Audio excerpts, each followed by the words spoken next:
মনে রাখবেন, আপনার চেহারাটা সুন্দর হোক বা না হোক, আপনার কথাগুলো, শব্দচয়ন যেন সুন্দর, সংযত হয়।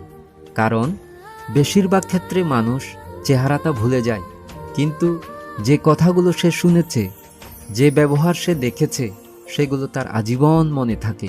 তাই চেহারার উপর যতটা গুরুত্ব দেবেন, তার চেয়ে অনেক অনেক বেশি গুরুত্ব দিবেন হচ্ছে আপনার কথাগুলোর উপর, আপনার ব্যবহারের উপর।